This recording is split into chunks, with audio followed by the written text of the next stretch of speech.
Hello, everybody, and welcome back to the channel. This is the place where I mostly talk about games, movies, TV series, and anime, usually reviewing them in order to determine whether they are worth the watch or play. As there are literally an overabundance of content present to watch or to play, I'm just trying to be a guide of sorts to help you filter out the content and find the ones which are actually worth your time investment. So, keeping up with the theme, here we have A Haunting in Venice.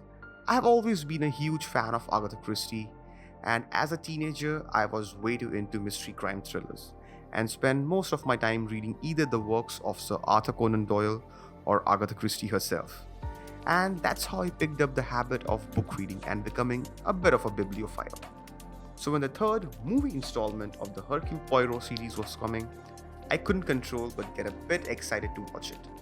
The series started with Murder on Orient Express in 2017. It was a decent mystery drama which received mediocre ratings but performed pretty well in the box office. As I presumed, many fans jumped at a chance to experience the movie adaptation of an Agatha Christie book. But after that came the second installment of the series, Death on the Nile. And it was a bit of a miss, to be honest. It felt underwhelming, receiving mostly mediocre reviews and a box office performance which reflected the same. So when I first heard about the third installment of the series, I was quite neutral about it, and my expectations had become quite minimal after noticing the mediocre ratings again. But being a fan of the genre, I had to give it a try, and let's see how that went. The setting of the movie, as title suggests, takes place in Venice, where you find Hercule Poirot living a life of retirement in a sort of self-imposed exile, trying to distance himself from the society. But the retirement comes to an abrupt halt when an old friend drops by out of the blue asking for help. This his friend Ariadne Oliver, who is portrayed by Tina Fey, also happens to be a world-famous mystery novelist and is considered as Queen of Crime. This is the point where plot of the movie tries to be a bit meta, as it doesn't take a genius deduction to figure out that Tina Fey's character is actually based on Agatha Christie herself, the real-life author of Hercule Poirot books. Don't underestimate me for a clever turn of phrase. I am the world's #1 mystery writer, or was anyway. So the plot initiates when Tina Fey's character asks Poirot to help her debunk a psychic who has garnered sudden fame recently. And even though being a bit doubtful and reluctant about it, he accepts the case. So Hercule and Ariadne visits an old Venetian palazzo where the psychic is supposed to make an appearance.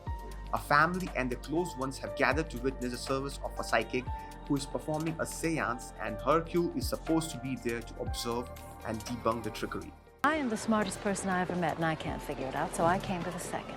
But it won't be a mystery thriller if everything went by smoothly. And true enough, soon after some peculiar interactions and incidents, it is discovered that a murder has taken place in the palazzo. And, as expected, a simple exposing of a con has turned into a murder investigation of a classic whodunit. I knew you were in there somewhere. All it took was a corpse, and look at you. Hercule Poirot all over again. The movie plays strongly into its theme of a bottle episode, where a murder has taken place in a close vicinity, in this case the palazzo, and the culprit is hiding in the plain sight amongst the people present, and nobody can leave the premise until help arrives. The movie also utilizes its setting of murder in a haunted palazzo to its advantage, and the cinematography reflects that, where the shot feels quite atmospheric with its environment and set pieces, adding more character to the theme. It also plays on the horror elements and tries to set a bit of a scary mood set with a few decent jump scares. Still, I have to be honest here, it misses the mark, and in the process, appearing a bit of a cheesy tryhard. But apart from all this, it has a strong environment and setting which is required to keep a bottle episode engaging, and this movie justifies that role quite competently. Now, keeping aside the theme and setting of the plot, I want to talk about another important element of a mystery thriller, that is the character performances. Here, Kenneth Branagh slips very smoothly and naturally into his character of Hercule Poirot, and it reflects as such. He's sharp, acute, and brutally honest. And if I'm being brutally honest here, a major part of the movie was carried by Kenneth's performance alone. And although Tina Fey's Ariadne Oliver was supposed to be a cool meta element who is supposed to complement Poirot, but at the end it felt more like a support character with a bit of a fun quirkiness but very few strong or significant moments. Still, I would say the banter between Hercule and Ariadne at certain places during the investigation was often enjoyable. The remaining cast also performed quite decent, although a lot of portrayals over a lot of places felt quite cheesy.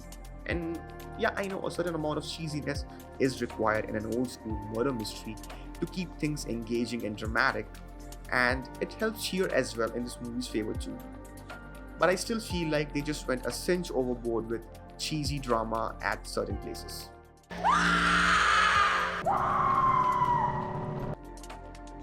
A Haunting in Venice is a fun addition to Hercule Poirot movie series, and I liked how they took inspiration from the book Halloween Party by Agatha Christie, yet tried to form an original plot from that inspiration. And I personally appreciated it because previous installments were direct adaptations of the books, and since I've read them, the killer identities were not so mystery to me. The movie also has a lot of good elements going for it, like the atmospheric setting, intriguing plot, and a solid performance by the lead character.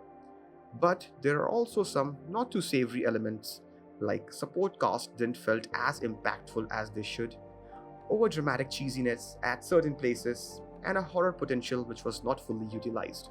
I know the movie sounds pretty mediocre, and in a general sense it is true, but it hides the mediocrity well with its cinematography, art direction, and its tight-paced runtime, which really helps in its favor, making the movie pretty enjoyable. You will all have your chance to speak. And call back the police. Tell them Hercule Poirot is on the case. So ultimately, I'd say if you're a fan of the mystery crime thriller genre, this movie is worth giving a try. The third installment in the series is an engaging new case of Hercule Poirot, which can prove to be a pretty enjoyable one-time watch experience, especially now that it's available for streaming. I mean, it's not the best of the genre obviously, and certainly has its flaws, but to divert you from it, the movie offers atmospheric setting, an intriguing plot, a solid performance by the lead, and a tight pacing to hold your attention till the end, not overstaying its welcome. So folks, that's it from my side today. Thank you for watching the video. Please let me know your thoughts on it. If you have already watched the movie, do let me know your experience on the comment section. And also let me know if there are any other movies, series or anime you'd like me to review and figure out if they're actually worth the watch. So don't forget to drop a like, comment your feedbacks and subscribe for more incoming videos. And I'll see you soon on the next one.